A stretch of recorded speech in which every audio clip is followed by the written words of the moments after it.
go ahead and get started. All of our training sessions are available on our website. So if you enjoy this information, you'll probably enjoy others that we have put out. You can go to HOALiving.com/AES and you'll see this screen that's shown here. You can click on previous session recordings at the bottom. You'll see all the videos as well as slides, so you can access those. This event today will be posted there as well, so feel free to share it with others on your boards that were not able to attend. Today's event is brought to you by Max Maintenance, and they are running a special right now. You can mention this ad and get 10% off any new work orders.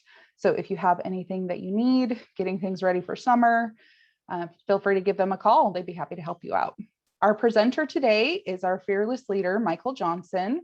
He is the founder and CEO of HOALiving Companies. He has his PCAM, which means he is very smart and knowledgeable about all things associations. He has 22 years in the experience in the industry. He's very passionate about all things community association living. He's a national and international faculty member for the Community Associations Institute. And he has been very involved in all things political related to community association and management. He recently served on Utah Governor Spencer Cox transition team, reviewing the Utah Department of Commerce. He's a member of CAI's U.S. Government and Public Affairs Committee, which covers federal issues. He's a member of Utah's CAI Legislative Action Committee, which covers Utah issues. He's a proud father of 6 and an employer of about 150 people here in Utah and also in Idaho as well. Welcome, Michael. I'll turn the time over to him now. Well, thank you, Jessica. And I can't see if you can see me, but hopefully you can see the screens. Amongst all those other very nice things that Jessica said, I am a father, and today I'm in San Diego, California, with my 4th child who just graduated from high school and joined a little senior trip. So thankfully, he still has a lot of high school in him, and he's over on the bed still sleeping while I do our training today. So let's see if we can get rowdy and get him woken up. All right, and what's more rowdy than governing documents, right? Yes. And let's look a little bit. Now, the traditional model, those of you who have heard anything on the basics, the ABCs of HOAs, if you will, have seen this traditional model, this hierarchy of authority when it comes to governing documents. And it shows the pyramid with the most important documents at the top of the pyramid. And then as you go down the pyramid, they're least important as far as hierarchy goes. Well, I've always had a little bit of a problem with that. So today we're going to introduce a new model, and we welcome your comments. The idea here is that the most important documents are the foundational documents, and everything goes from them. So let's take a look at what we're talking about here when it comes to governing documents. We're talking about laws and statutes. Right, laws and statutes are the foundational documents that set the tone for everything else that we can do. Laws and statutes include our federal laws, regardless of what country you're in. So when I teach in Dubai, there are federal laws that set the precedents. Everything else is kind of the same, but the federal laws are very different than here in the United States, obviously. Then we have our state laws. And obviously 90% of our customers are located in Utah, and so we'll talk a lot about that. But we also have Idaho and Arizona, branching out to Wyoming, Montana. So no matter where you are, we have to give difference to those state laws. Local ordinances, not something that we see a lot in the Mountain West, but here in the Pacific West, states like California, Oregon, Washington, the cities and counties are doing a lot of specific association related ordinances. So now associations and developers and drafters of documents have to follow the federal laws, the state laws, and the local ordinances when they're putting those together. And then case law. We always talk about case law. And remember that the courts, when they make a ruling, that becomes case law. And so, and it is a foundational governing document that affects our industry. For example, in Utah, the Davenport case, which went to the Utah Supreme Court, has precedence. And that is why the ruling in that case is why our developers now do such a fantastic job of reserving and saving money for the future, so that at turnover, those reserve accounts are well funded. That is all a result of the Davenport case that went to the Utah Supreme Court. And the ruling was that developers have an obligation to run the association financially and reserves wise, just like they would if it was a homeowner board. Then we have our recorded map, plat, or plan. We call it the plat most of the time in the Mountain West. And we'll go into all these in greater detail here in a minute. Declarations, also known as the CC&Rs, covenants, conditions, and restrictions. Sometimes you'll see it called the Declaration of Covenants, Conditions, and Restrictions. What we see is in the condominium context, it's called a declaration mostly, and in all other contexts, it's called the CC&Rs, Covenants, Conditions, and Restrictions.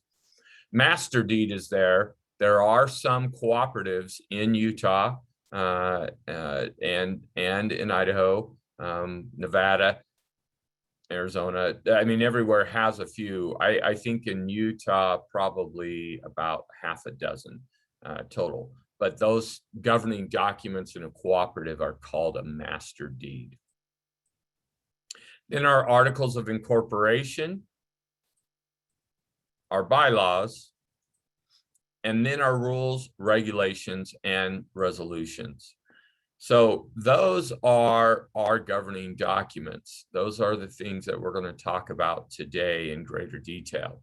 Remember, if you do have any questions, use the chat located down at the bottom of your screen most likely, and you can type in a question. Jessica's moderating that, and she'll butt in and in a kind way and let me know there's a question, or just tell me I've misspoken. That happens sometimes too. But let's take a look.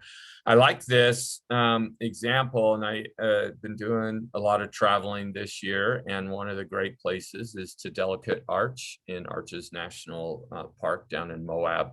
And so I like thinking of our hierarchy of documents in the Arch model, the base being those laws and statutes, the recorded map or plan, the plat can be based off of that, and then the declaration, those CC&Rs, then your articles of incorporation, then your bylaws, then your rules, regulations, and resolutions. In this example, and we've put the arrow and the little note there on the side, is the lower the position, the greater the weight, the foundational value in the hierarchy. One little interesting twist to this traditional model, which is followed worldwide in most places, is in Utah, there's a little interesting tweak in the statute, and it actually reads that the CC&Rs and the plat are to be read together and have equal value. So if in the rest of the world, the plat always trumps the CC&Rs declaration, but in Utah, they're to be read together as one document. It's interesting because there is some fine print sometimes on a plat that are actually covenants or restrictions, and they weren't mentioned in the CC&Rs. And so that's why that tweak was made. Yeah, Donna asked a great question that the HOA is several years old. No one knows of any guiding documents other than the CC&Rs. Should there, and would there have been articles of incorporation or other bylaws? So as we talk about those, let me answer those questions, Donna, as we talk about each one of those specifically. So federal laws, state laws, local ordinances, and case laws, our foundation, right? That's our foundation of our governing documents. What are some of the examples of some of the federal laws here in the United States that affect us every day? There's lots. There's a lot more than just these, but these are some of the main ones. Obviously, the Fair Housing Act deals with the ability. Remember, there's no discrimination based on age, race, nationality, religion. And the Fair Housing Act actually does allow some age discrimination in the benefit of those that are 52 or 55 and older and 62 plus. The Fair Housing Act allows communities to be exclusive for those that are in those age groups. The 55 plus rule says that at least one member of the household has to be 55 or older in at least 80% of the homes in the community. The 62 plus restriction says that 100% of the residents have to be 62 or over.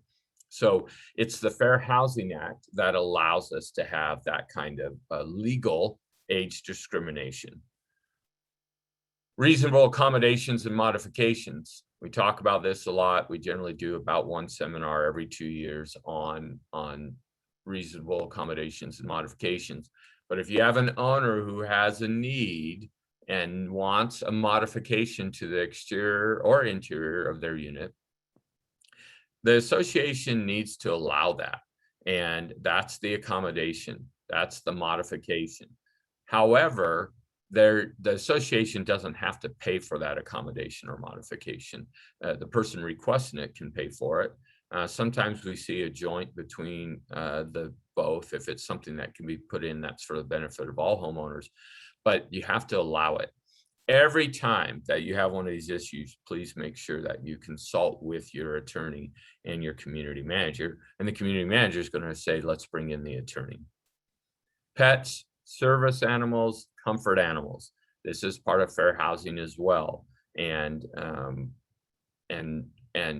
it's very loosely interpreted by the federal government and by the fair housing authorities. And so once again, let's get the attorneys involved when you have an unusual request that involves a service or a comfort animal. And then disruptive residents. Disruptive residents are actually protected by fair housing as a health condition.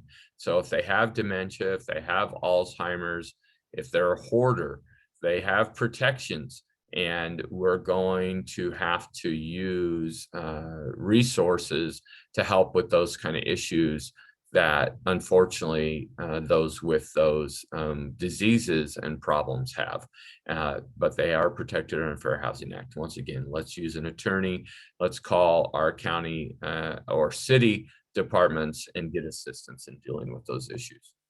Americans with Disabilities Act, so we're familiar with that, obviously, and the Fair Housing and Americans with Disability Act are different. Americans with ADA is for businesses, but a lot of times our associations cross or jump the shark, as the kids say, and they become businesses. Say you have a clubhouse and you have a big pool and you open that pool up for swim lessons to the general public, not just people living in your community. Now you've become a business and you're going to be subject to the Americans with Disability Act. Or say you have a large clubhouse. I'm thinking, Sun River in St. George, beautiful ballroom and stage facility that can be rented out for weddings or community events. And if that's for non-association members and if he's being charged, now the association has become a business and is going to be subject to the Americans with Disability Act. So watch that. Fair Debt Collection Practices Act, FDCPA, that's where we can't call people at midnight and tell them they're behind on their dues, or we can't call and harass them at work. Associations and their management companies have been found not to be debt collectors necessarily, but we still advise all associations and all management companies to follow the provisions of the FDCPA, as it's just good general best practices. The freedom to display the American Flag Act, over-the-air reception device rule, which is part of the Federal Communication Act of 1997, I believe, or 1995. That is what allows the small satellite dishes. Was a big problem for the last 25 years. As people are cutting the cord, we're not seeing as many of those dishes go up anymore. Bankruptcy code, association have to follow the bankruptcy code. An individual homeowner can declare bankruptcy, reorganize their debt, or get all their debt forgiven, and that affects associations.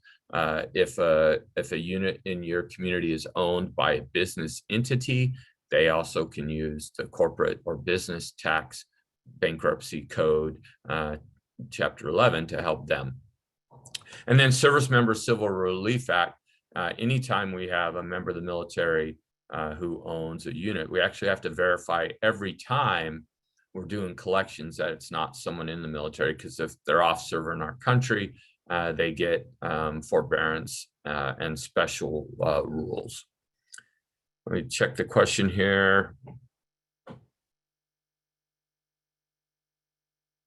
That's a great question. Annette asked, is an owner allowed to rent their townhome to multiple people beyond the single family dwelling number if those tenants are deemed disabled? So now what it sounds like is that someone's at their capacity, the single family definition in the unit, but now they're bringing in non-family members that are disabled, and probably saying that's an accommodation that the association needs to not enforce the single family dwelling rule. Single family dwelling rules and the number and the capacity and occupancy is a super tough issue, regardless of throwing in an accommodation modification provision. Talk to your city building department and planning code enforcement. That's really who should be handling most of those kind of issues. I am not familiar and have never heard of a occupancy issue in a unit having to be allowed using the disabled accommodation modification provision. It's a very creative idea by those doing that, but I think I don't think that would have to be allowed necessarily. Now, if it's family and the 1 degree circle, right? And we've showed that in previous presentations. If I'm the owner of a unit, my parents can live in there, my siblings can live in there, my children can live in there, their spouses can live in there. We could have 20 people living in the unit, and it would still fall under the single family definition. But if we have a couple of unrelated individuals living together, it doesn't.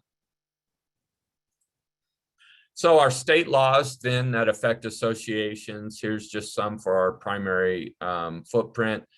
Utah, Idaho has very thin amount of regulations, but it's spread all over their acts. Utah's are more consolidated into the Condo Act, the Community Association Act, the Nonprofit Corporate Act, and the Reinvestment Fee Covenants is also in the Real Estate Act, but it's just one section of the Real Estate Act, the last section, 46.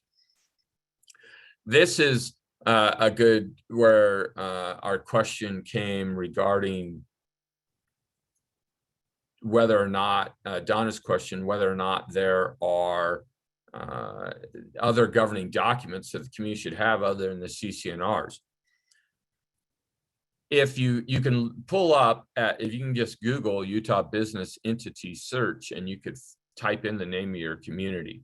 If the name of the community comes up as there and it's incorporated, then you know that at one time somewhere articles of incorporation were filed.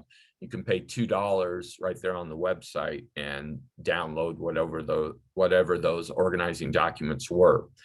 Most likely, if the association doesn't know this, then they might have been organized at one time and then dissolved. And so then the association If you look at that Utah Act, the Utah Revised Nonprofit Corporate Act, working with in the Condo Act and the Community Association Act, there's provisions in there that allow the board, not all the owners, they've made it simpler, the board alone by a majority vote can reinstate that corporation following some procedures. And so once again, state laws are giving us the foundation and the right to do different things within our association. I'll get to that bylaws question in just a second. So we typically refer to the governing documents as everything but the laws and statutes. So this is our plat, our CC&Rs, articles, our bylaws, and those rules, regulations, and resolutions. We call those the governing documents. There's another view of them. It's important to know that the recorded map, plat, or plan, the plat, the CC&Rs, the declaration, and the bylaws, they are recorded with the individual county recorders' offices.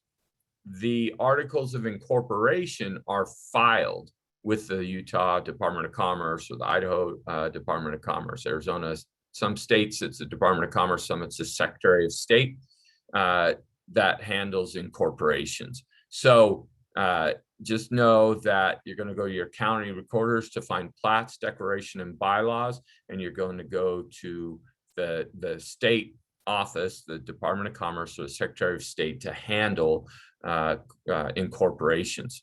Now, back to Donna's question on bylaws and the state statutes. So this goes back to our foundational level of laws and statutes and our governing document levels that build on top of that.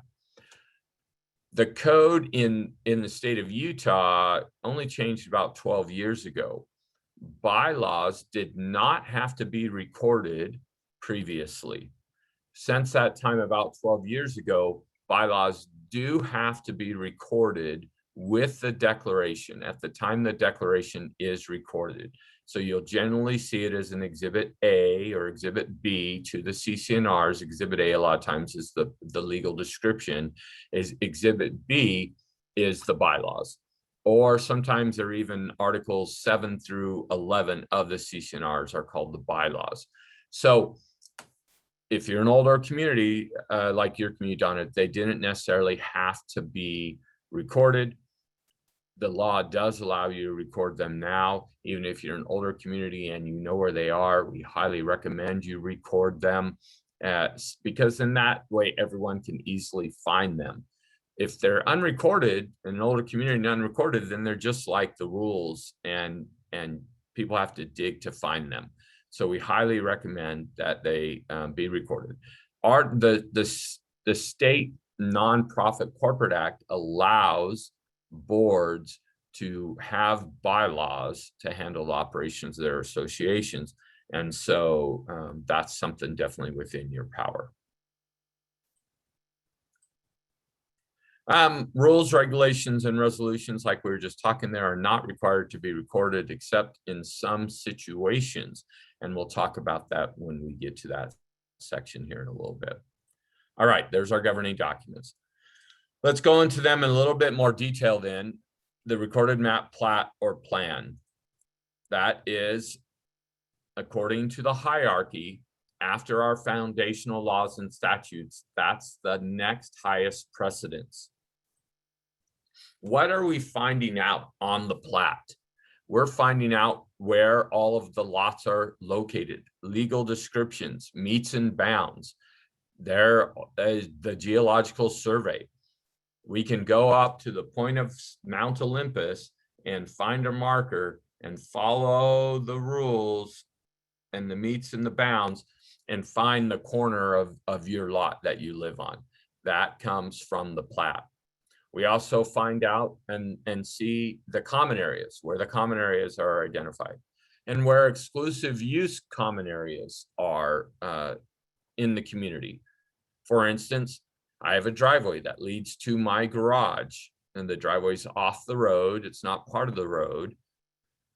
That is its common area on the plat. It's not part of my unit, but it's for my exclusive use. No one else can park in my driveway in front of my garage doors. Only I can. So it's common area, but it is exclusive use, or otherwise known as limited common area. We can see where utility easements are, and also road ownership. That's a big issue sometimes in our associations. And you'll see the name of the road and it'll say private road, which means it would be maintained by the association, or it'll say nothing, which means it's a city public road. Though that kind of information is available on the plat. So our declaration, our CC&Rs, covenants, conditions, and restrictions. So this is next on our hierarchy of authority.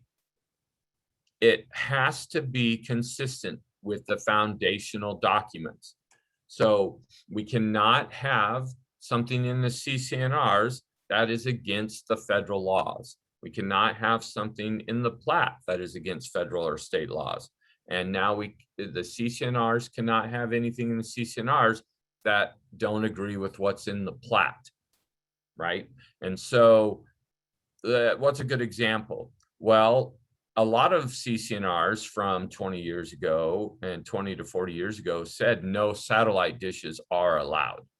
But then that over-the-air reception device rule, part of the Federal Telecommunication Act, said that dishes that are less than 1 meter, i.e. Dish Network and DirecTV dishes, would be allowed, regardless of what the documents say. So that's why, since laws and statutes are foundational, the CC&Rs have to say the same thing. And there's just some examples of a couple of pages, of course, from CC&Rs. We're going to find things about how assessments work, how collections work, the architectural controls for the community. You can see on that right-hand example up at the top, you can see that there are the county's recording book and year and what page of the document it is. And you don't always see that anymore because of electronic filings, but on most documents you do.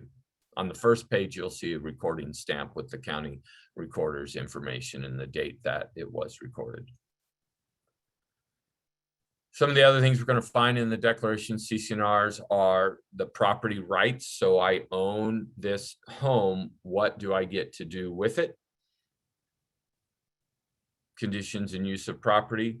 What the homeowner's rights and responsibilities are to the association, and what the association's rights and responsibilities are back to the homeowners. You can find things such as architectural standards, design guidelines, pets, swimming pools, parking, noise, home-based businesses, rental restrictions, Airbnbs, is there minimum leases, no leasing allowed. All those things should be in the CC&Rs or the declaration.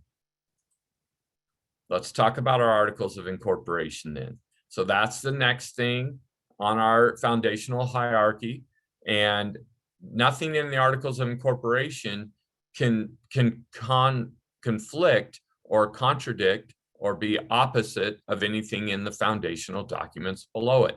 So you couldn't put in the articles of incorporation that you can allow hot pink stucco on your home if the CC&Rs and the design guidelines say that it must be earth tones. So that is, everything here has to work with those things that are foundational below it. Mark asked, what if the CC&Rs do have statements contrary to foundational laws? Obviously, the law trumps, but do the CC&R needs to be revised, or is it just a given that we ignore it? Like antenna dishes. Yeah, that's a great question. So we see in those older documents that no satellite dishes are allowed. They were written before the 1 meter dish rule was put in place. Do we have to go modify? Hopefully your drafter of your document has included a little tiny provision at the beginning or at the end of the CC&Rs that says current laws and statutes as they change from time to time will trump anything in this document, one that will cover you. There's really no big deal about having that satellite dish rule in there, but let's take it to a more uncomfortable conversation. Sometimes we have documents that actually say there will be no children allowed in the community, or older discriminatory documents that would say no one of a certain race can live in a community. We actually just passed in Utah, and about 24 other states across the country have passed legislation just this last session that gives a board the authority to amend out discriminatory language out of CCNRs by a vote of the board, and without having to go to the whole ownership and get that 2/3 majority vote. So if it's something in the Fair Housing Act category, then talk to your attorney. You might be able to do that a little bit simpler. But if it's something that drastically changes the complexion of the community, either have a clarifying document recorded that you don't follow it, the board could do that on their own, or do the work to have it amended. Let's see, some more questions. Yes, Kurt, I do have your questions. Okay, I saw an email with those questions, and we'll talk about those throughout the program. Thanks for reminding me. And yeah, Dean asked a question on ADUs, accessory dwelling units, and/or nightly rentals in Utah. And Utah is the first state to pass a fairly progressive accessory dwelling unit law. It does affect homeowners associations that are single family detached homes. So you're not attached to your neighbor. Attached product like townhomes and condos are not affected by the changes in Utah's ADU laws. It does not allow nightly rentals. The ADU bill in Utah says I have a 3,500 square foot home, and or 30, let's make it easier, 3,600 square foot home, 1,300 on the basement, 3,600 on the ground level. And I want to cut off half the basement, so 900 square feet, and turn that into a rental unit for somebody not related to me. The law does allow that, even if the association generally would not allow that. And if we're looking here on the screen, right, laws and statutes trump our CCNRs and our other community policies. And so that would be allowed. It is not, you can still have minimum leases of 30 days or 6 months or 3 months, whatever your community standard is, you can still have that. So the ADU law is not a nightly rental allowance law. Great question. So looking at our articles, what do articles of incorporation do? And back to Donna's question is the articles, if you don't have them, you can incorporate. Say you had to have been set up as some sort of business, could have been set up as an LLC back in the days. But what the articles do, they're pretty short, 5 or 6 pages, establishes the association and documents the association's purpose, structure, and powers. How's it set up? That you're nonprofit, that there's no dividends paid, those kind of things. It's template language. We can help you with that if you're not set up.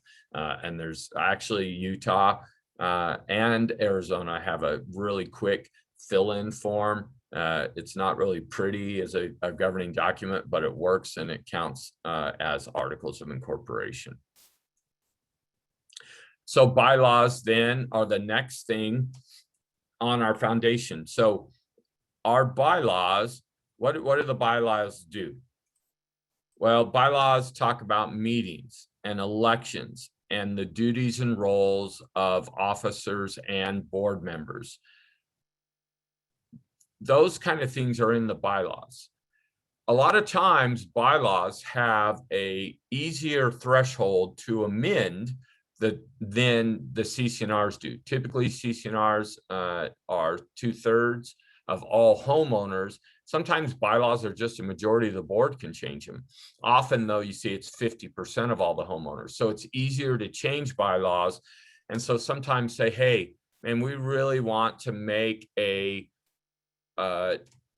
governing document recorded amendment that will not allow hot pink stucco in our community. And so let's put it in the bylaws, because then we only need 50% instead of 2/3. Well, that won't work, because that's a covenant that needs to go. Remember, homeowner property rights, that's in the CCNRs. They would not be appropriate in the bylaws. A lot of associations make that mistake. And I'm seeing these ADU questions pop up, and we'll get back to them in our Q&A at the end, so don't fear. Then finally is our resolutions. Now, remember, a resolution is a formalized rule or regulation. And so it's put in a formal motion, that's a resolution. It's at the top of our arch. It's the hierarchy. It is the least foundational document. So it has to agree with and not conflict with everything else in that foundational hierarchy. Okay, so you cannot. I had an association in Park City. The rule said, or sorry, the CCNR said no pets. This was a no pet community, obviously, except for comfort and support animals. The board passed a rule and said, well, tiny dogs and cats that can be carried in and out of a unit in a bag, are allowed. They're not allowed in the common area, but they could be carried from the car in a bag to the unit.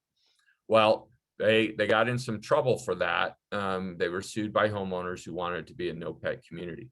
That's because the CCNRs, a foundational document of greater value, said no pets. They couldn't pass a rule that said, well, you can have tiny pets if you can carry them in a bag or in a suitcase. And we all know how that would go, right? Someone's going to have their 100-pound lab in a giant suitcase. So what kind of resolutions do we have? There's several resolutions that we can do to pass rules and regulations in our community. They complement the governing documents. So general resolutions are routine. So like adopting a budget. Administrative are how we're going to run our meetings, when our meetings are going to be, where they're going to be. A special resolution is for one individual circumstance. We're going to put this delinquent homeowner on a payment plan. We're going to allow this variance of this particular rule. Or policies would be like our clubhouse rules, our pool rules, our parking rules. Those are all different kinds of resolutions. There's just some examples there. There's an administrative collection policy resolution. And so it's our whereas, we're stating the authority, right? Purpose, it's PASS, P-A-S-S, purpose, authority, scope, and the specifics for all resolutions. Our design and landscape guidelines. The CCNRs say you'll have some, but sometimes they're just passed by resolution. And there's a fence, the type of fences that are allowed. That would be another resolution. Sometimes we do record resolutions. And I remember at the beginning we said some situations. Well, we have a condominium complex down in Provo that is part of Brigham Young University's approved off-campus housing. And every owner has to fill out an agreement verifying that they'll follow the BYU off-campus housing rules annually. And so the association passed a resolution that said this is not optional and that you have to do it in a timely manner. And if you don't, there's going to be fines for not doing it in a timely manner. They thought that was so important. They wanted every prospective buyer to know. And so when title company runs the documents on a community, they will find that this resolution of the management committee, that's what a board's called in the Condo Act, is recorded. And so there are times where if you want to highlight its importance. So going back to our question, what if there was something in the CCNRs on discriminatory language? But we don't follow that, or we don't follow the satellite rule. Well, or the satellite covenant that's in our documents because of the federal rule. You could record your resolution or that document, and that way that serves as public notice. Okay, let's look at the different kinds of resolutions. Let me just look at some of these questions. Can a board write resolutions or rules to clarify or further define vague items in the CC&Rs? Great question. I'm going to go back to our foundational hierarchy here. So James is absolutely correct. A lot of times our CC&Rs, our covenants, our bylaws are vague, or they don't have complete information. For instance, how many of you have ever seen in the bylaws what happens if there's a tie when voting for one new board member slot? I've never seen it in the bylaws saying what's going to happen in the case of a tie. Cities have it for their elections. They'll draw lots, they'll flip a coin. They have different rules for when there's a tie in election, but we never see it in the CC&Rs or bylaws of our communities. So, as James is alluding to, the board could pass a rule, guidelines for elections, and that would be a resolution. And you would say, in case of a tie, we're going to flip a coin between the two people, and or we're going to draw cards, or we're going to draw straws, or whatever. That's how it's going to happen. Someone also asked, Kurt asked about, we don't see a lot of times in our bylaws that spouses from the same unit, can they serve on a board together or not serve on a board together? They're both owners, they're joint owners, so they both have a right. Well, you could do a clarifying resolution and say only one representative per unit can serve on the board at any one time.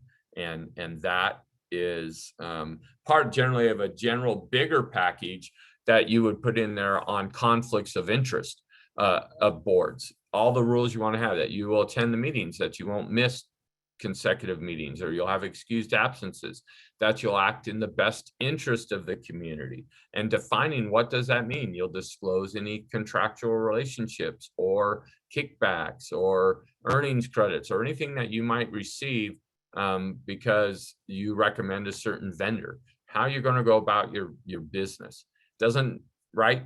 The problem is the clarifying rules aren't the problem. The problem is people not following those resolutions or those procedures, whether they're in the bylaws or in a clarifying resolution. So let's look at some of the resolutions really quick. Once again, policy clarifies vague portions of the governing documents. Also, I would say vague and conflicting. Sometimes on page 11 of the CC&Rs, you might have something stated one way, and then on page 32 of the same CC&Rs, it's stated the opposite way. The board has the right under law and case law to clarify and say we're following what's on page 32, not what's on page 11, because they're opposite. So impacts the rights and responsibility of the members. This can relate to community amenities, facilities, enforcement procedures, guidelines. So if you don't have a policy for what are the violation consequences, what's the consequences of breaking a rule? Well, you can do a consequences resolution. It'd be a policy resolution. Says, if you are in violation the first time, here is the consequence the first time. And then if you repeat it again, here's the consequence the second time. There are some state laws that talk about maximum fines per month or how often you can do it and due process for hearings, but it's generally up to the boards through a policy resolution to set that information. Administrative or procedural resolutions will help us on our inner workings. So this is when our meetings are going to be, this is where they're going to be, this is how they're going to run. We're going to have an owner comment period for 20 minutes and each owner gets 3 minutes. So all those kind of things are administrative or procedural. If we were doing a how to break a tie or how we're going to run our board, then those would be an administrative or procedural resolution. So what happens, right? once again, if the board doesn't act in the best interest of the community. You can put a best interest clause in a resolution, but like everything else, the problem is when they don't follow it. And sometimes, even if you're an individual board member and you see this happening, you're out on an island, you're going to have to go consult with legal counsel, and it's probably going to have to be different legal counsel than the association board is using.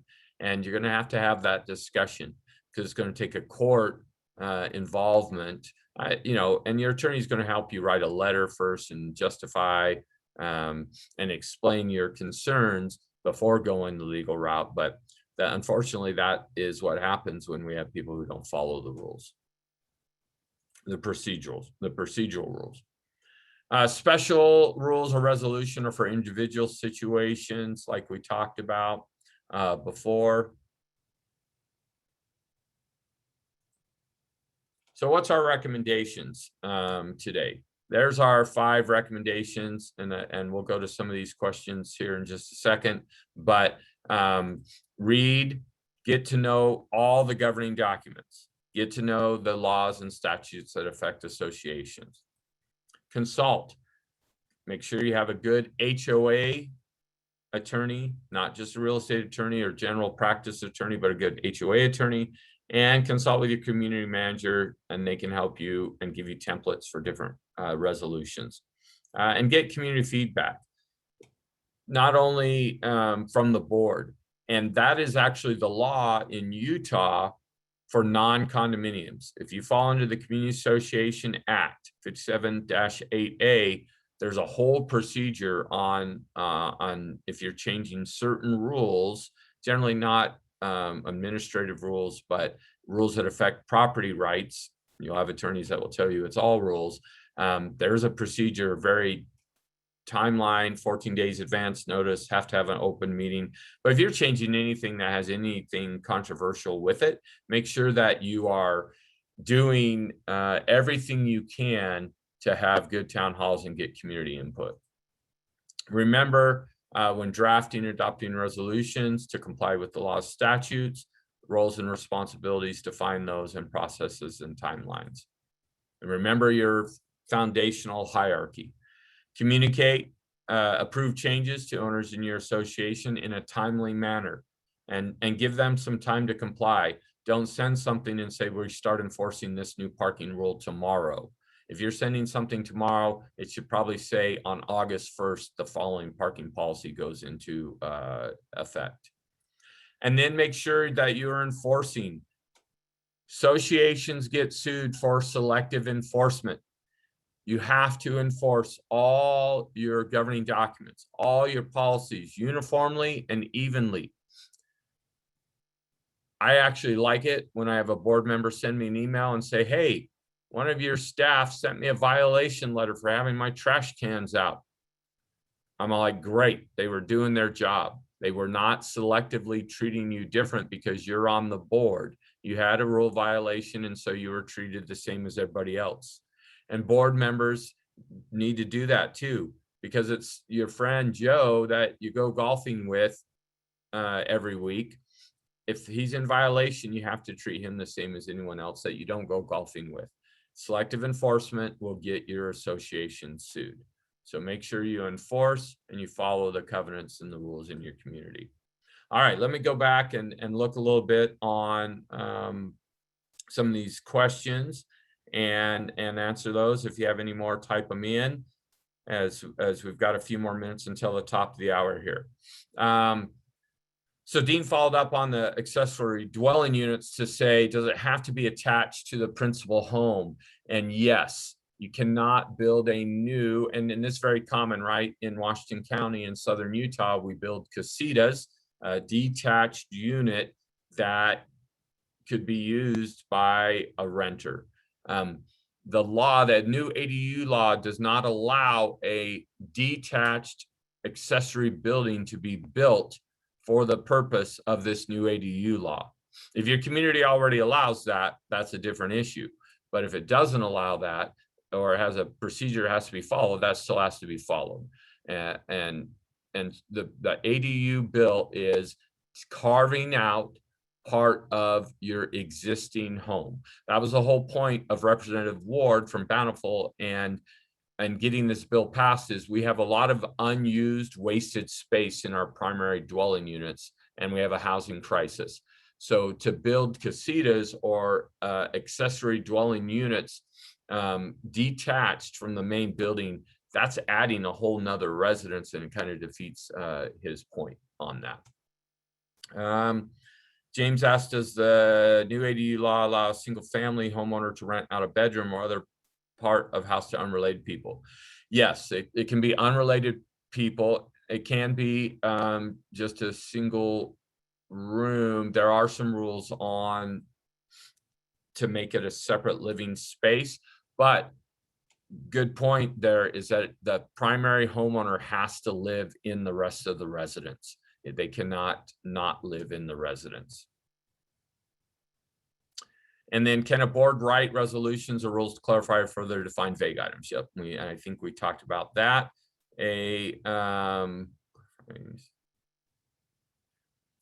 Yeah, so Donna asked a great question, is if we're clarifying the CC&Rs, why don't we just update the CC&Rs instead of writing a clarifying resolution? Well, because remember, a resolution can be passed by a majority of the board. So if you have 3-member board, 2 people can approve that clarifying resolution. If you have a 5-member board, 3 people can approve it. If you have 7-member board, 4 people can approve it. That's a lot easier than 2/3 of the community, which is what the CC&R amendment is going to require. Let's see.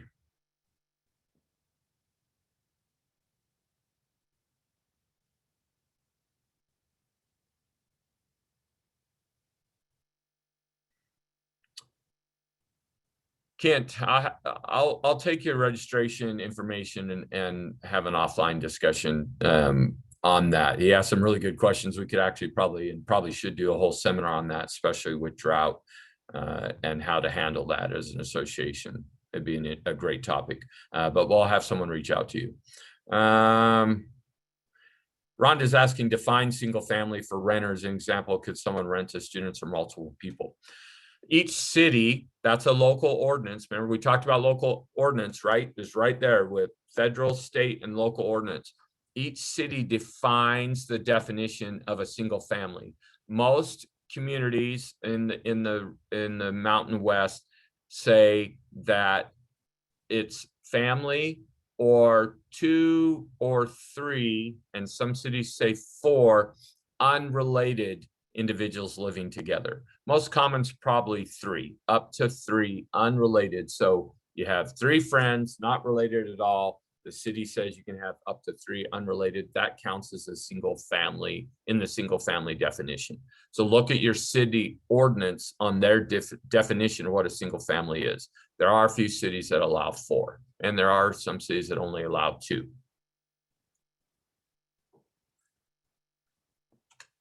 We'll send out a list of association law firms that are out there in, I assume we've got Arizona, Utah, and Idaho, and we'll send out a list to everyone who's watching today of the different attorneys in the industry. So for those of you who are asking. And then final question here, is it true that any non-vote on a CC&R amendment is counted as a no vote? Yes, case law. So remember, going back to our foundation, case law has ruled against, you cannot, and there's few states in the country that allow this, but very rare. But case law in our part of the country does not allow, you can't send out a CC&R amendment and say, failure to return this ballot will be counted as a yes, you're in favor vote. You cannot do that. So James's question is it true that a non-vote is counted as a no vote? Yes, no vote, a non-returned ballot is a no vote, or it doesn't count. The law says you have to, or the amendment clause says you have to have 2/3, 6-7% votes come back in favor of an amendment. So unfortunately, not that easy. Now it is a little bit different. Some things we change, we have to send to the primary mortgage holder and get their vote.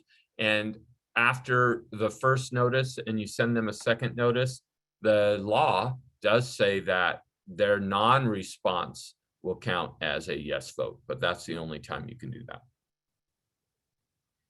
The presentation is recorded, and the PowerPoint and all that is available on our website. So if you go to resources, board trainings, association essential series, you'll be able to find this. They'll have it posted in the next day, and you can get copies of the video and of the PowerPoint presentation. All right. Well, that looks like we got through the questions, and we appreciate everyone's time today. Hey, whatever you're doing out there in life, please remember to be kind to your fellow human beings and show the love that everyone deserves. Seems like we're coming out of COVID a little bit short-tempered, a little bit, I don't know, it's an interesting time. And just remember to take care of one another and stand up for one another. We appreciate your business if our customer. We appreciate you tuning in. If you're not our customer, please let us know if there's anything we can ever do for you. Thanks. Have a great day.